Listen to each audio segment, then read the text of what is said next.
Bienvenue sur Africa 24 dans cette nouvelle édition du Morning News. Voici les titres de l'actualité. La réaction du gouvernement de transition au Mali après les sanctions imposées par la CEDEAO. Elles sont considérées comme illégales par le gouvernement. Une situation intenable pour Bamako qui appelle à une mobilisation générale le 14 janvier prochain. Le Cameroun augmente son budget consacré à la défense et à la sécurité. 348,9 milliards de francs CFA y seront alloués, soit près de 11% du budget total 2022. Et puis focus sur la question du marché de l'emploi en Afrique. Des spécialistes évoquent une certaine inadéquation entre les formations actuelles et les besoins du marché. Les détails à suivre dans ce journal.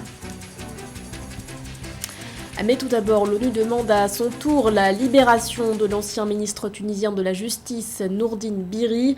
Un appel émis ce mardi 11 janvier par la voix de Lise Throssell, porte-parole du Haut-Commissariat des Nations Unies aux droits de l'homme. La diplomate a également insisté sur l'inquiétude des Nations Unies, je cite, quant à la détérioration de la situation des droits humains dans ce pays. Figure phare du parti Ennahda, Nourdine Bihri avait été arrêtée le 31 décembre 2021 pour soupçon de terrorisme. Le 5 janvier dernier, son comité de défense avait indiqué que l'ancien ministre se trouvait entre la vie et la mort. Illégale et inhumaine, ce sont les mots employés par les autorités de transition au Mali en réaction aux sanctions adoptées par la communauté économique et des États de l'Afrique de l'Ouest lors d'un sommet organisé le 9 janvier. Leur mécontentement est tel que le gouvernement a appelé ce lundi tous les Maliens à une mobilisation générale le 14 janvier prochain. Le gouvernement se dit pourtant toujours ouvert au dialogue. Philoméntine.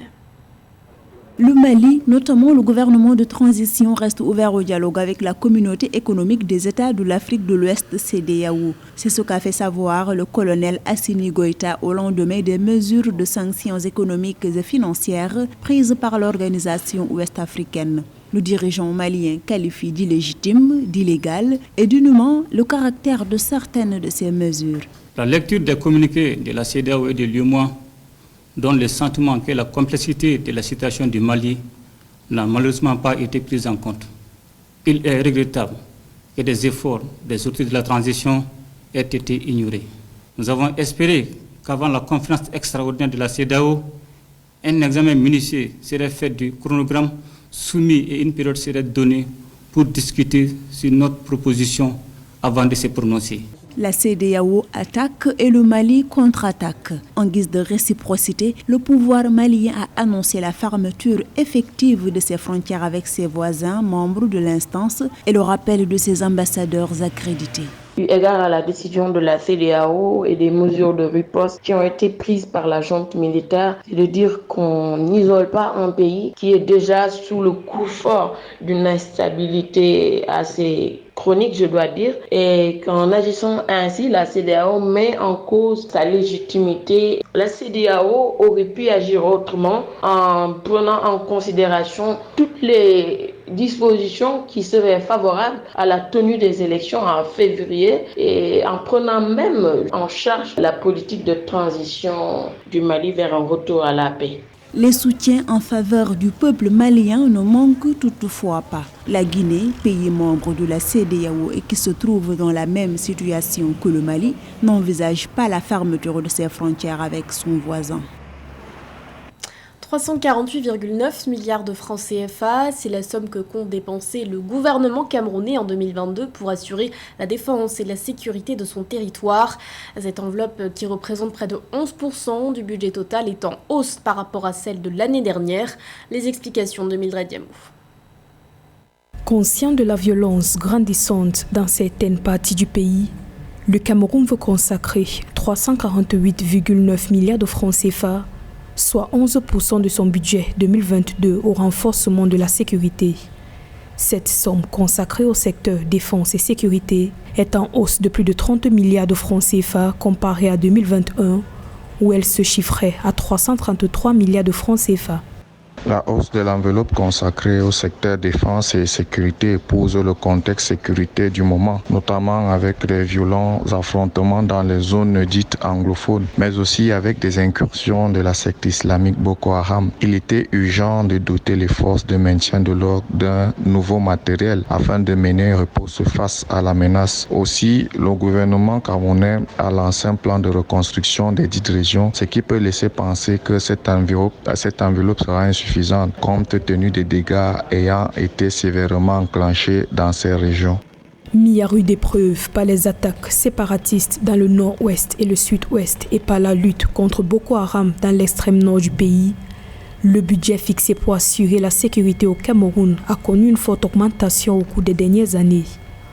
En 2020, il a atteint un pic de 397 milliards de francs CFA, 385 milliards en 2019 et de 370,6 milliards de francs CFA en 2018, d'après le ministère des Finances.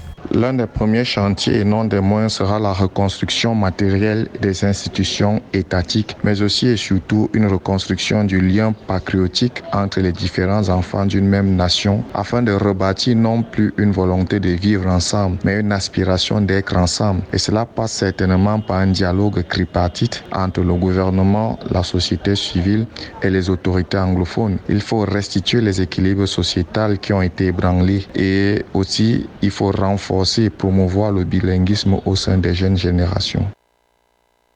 En août 2018, le Fonds monétaire international évaluait les dépenses mensuelles liées aux opérations dans les régions anglophones du Cameroun à plus de 6 milliards de francs CFA par mois. Dans son message à la nation le 31 décembre 2021, le président Paul Biya a réitéré le maintien d'une forte présence militaire dans les zones où sévissent les rebelles. La question du budget 2022 était aussi sur la table des discussions en Guinée-Bissau. À l'heure où la crise sanitaire persiste, le gouvernement veut accorder une importance particulière au volet social qui va représenter 27,1% du budget total. À titre d'exemple, plus de 22 milliards de francs CFA seront alloués au domaine de la santé. Mildred Yamou. Dans l'optique d'améliorer le bien-être des citoyens, le gouvernement bissau-guinéen va consacrer 27,1% du budget 2022 au domaine social. D'après le ministère des Finances de la Guinée-Bissau, 14% du budget iront à l'éducation, soit environ 50 millions de dollars, et 10% à la santé, soit environ 38 millions de dollars.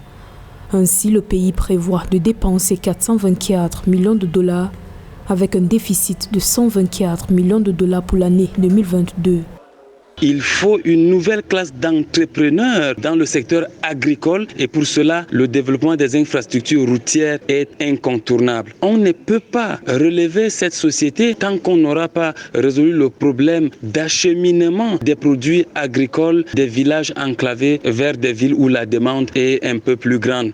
L'État bissau-guinéen veut investir davantage dans les infrastructures routières, avec notamment la construction d'une rocade dans le sud de la capitale Bissau, qui devrait démarrer au cours des prochains mois selon les autorités. En outre, les infrastructures de santé devraient être réhabilitées et d'autres construites afin de soulager la population. Ce projet comprend la modernisation du plus grand établissement du pays, l'hôpital national Simão Mendes. Il est là question pour le gouvernement de travailler, de mettre des moyens pour que les petits entrepreneurs se relèvent de la Covid et aussi déjà penser à l'après-Covid en développant des nouvelles entreprises, en développant le système sanitaire. Précisons que la part de l'État bissau-guinéen dans les investissements prévus dans le budget 2022 s'élève à 26 millions de dollars pour un montant total de 122 millions de dollars. Quelle perspective pour le marché de l'emploi en Afrique? Une question cruciale dans la mesure où d'ici 2050, plus de la moitié du continent aura moins de 25 ans. Certains spécialistes qui ont déjà planché sur la question révèlent une certaine inadéquation entre les formations proposées par le système éducatif africain et les besoins du marché du travail. L'analyse de Ange Bijounomagno.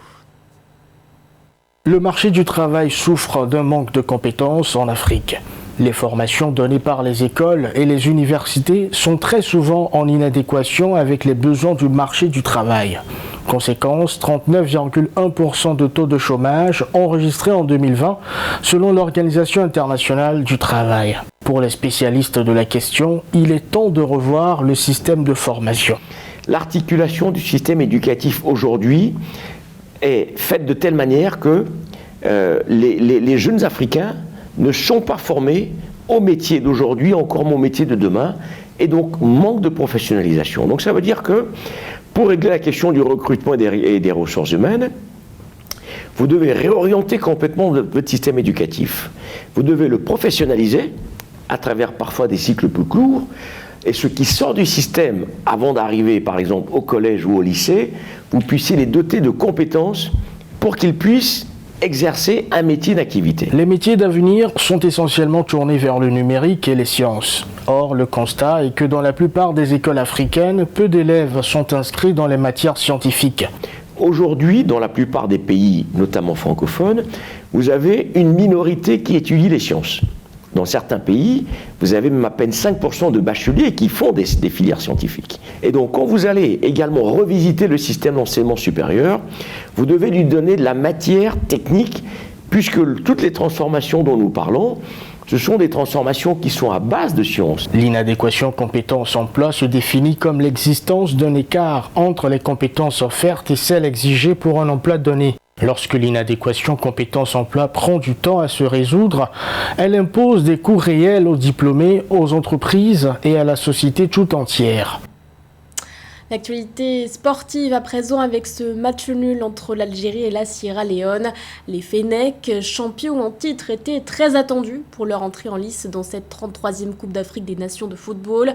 Sur un score de 0-0, les Algériens ne sont pas parvenus à trouver le chemin des filets face à une Sierra Leone particulièrement défensive. Une entrée en lice décevante pour les Fennecs qui fouleront de nouveau la pelouse dimanche face à la Guinée équatoriale. Et la compétition se poursuit ce mercredi avec le face-à-face Tunisie-Mali, suivi de la rencontre Mauritanie-Gambie. On retrouvera ensuite la Guinée équatoriale qui affrontera la Côte d'Ivoire. Et avant l'entrée en compétition des éléphants, leur sélectionneur Patrice Baumel était face à la presse ce 11 janvier. Si le coronavirus est venu perturber la préparation de son équipe dans le cadre de cette CAN, le technicien français s'est montré confiant. Un reportage de notre correspondante Viviane Bauken.